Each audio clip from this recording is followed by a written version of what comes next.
Hi everyone, I'm Matt from Heron Financial, and welcome to today's episode of the Heron Financial Podcast. Today, we're going to talk about credit score and all of the things that could impact you when you're applying for a mortgage when it comes to your credit score. So the first part of your credit score that's often overlooked, and it's something that many people are completely unaware is having an impact, is whether or not you are registered on the Electoral Roll.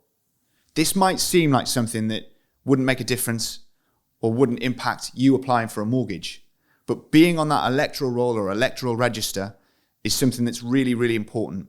Now, I appreciate that there are some people that potentially aren't eligible to get on that Electoral Roll, but if you are thinking of applying for a mortgage, the first and simplest thing that you can do to help your credit score is to get yourself registered.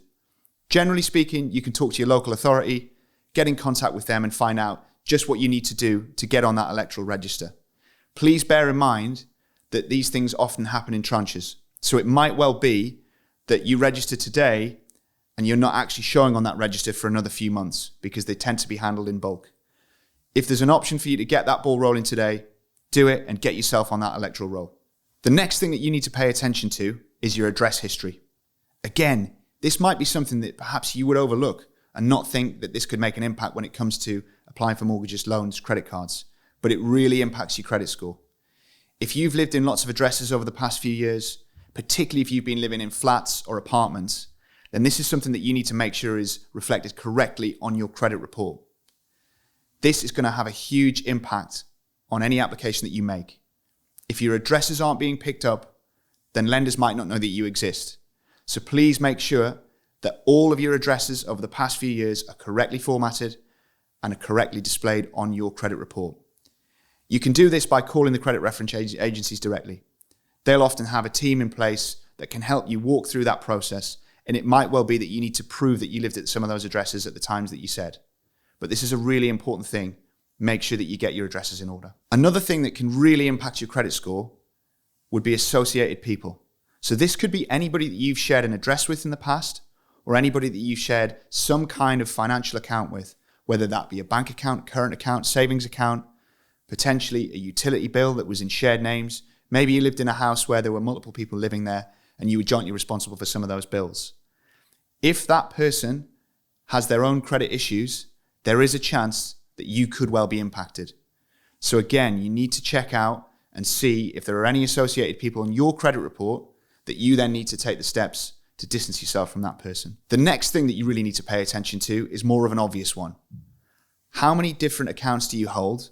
What kind of accounts are they? And are they all in good order? So if you've got that old student credit card that maybe you forgot existed, or that utility bill at that old address that maybe you let drift by, you need to have an awareness as to what they look like on your credit report. If you're behind on payments on any of those accounts, then it makes sense to address that as quickly as possible. Because from a lender's point of view, any account that is still behind on payments and hasn't been brought up to date could potentially cause you a challenge and may rule out certain lenders when it comes to applying for things like mortgages. So if you've got lots and lots of open credit accounts, like cards or loans, or even utility bills that aren't up to date, that needs to be addressed as soon as you can, because that is going to have potentially quite a big impact. The final thing that you really need to be aware of is that running multiple credit applications can cause a problem. So if you've done a little bit of research, you probably have seen references to hard and soft footprints. This essentially means that a lender can see an application has been made for a hard footprint, or potentially can't see that an application has been made for a soft footprint.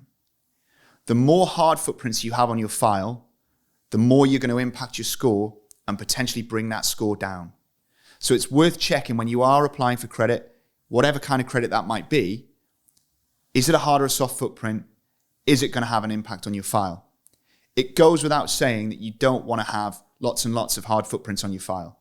And I would always recommend going out and getting some advice. If it's on a mortgage, talk to a broker about making sure that you are going to the correct lender before you make that application and avoid a scattergun approach of multiple applications. Lots and lots of hard footprints on your file could be the difference between getting a mortgage and not. So just make sure that these scores aren't being run on you each time you have a conversation with a prospective broker or a bank or building society. If you're in any doubt, then you can log in and check those details on your credit report with any of the agencies that would normally hold that information. You can see when scores have been run, and you can generally see if it's a hard or a soft footprint. So with all of these things in mind, there are plenty of resources, free resources available online.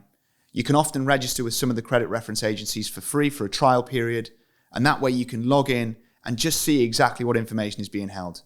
That's the best place to start, and if you go through these points, you should stand yourself in a really strong position when it comes to making applications. Thanks for watching and listening, and I hope you found the information useful. Please remember to subscribe and like. You can catch us on YouTube, Spotify, Apple Podcasts, and Google Podcasts, and plenty of other places too. And we look forward to hearing from you and seeing you on the next episode.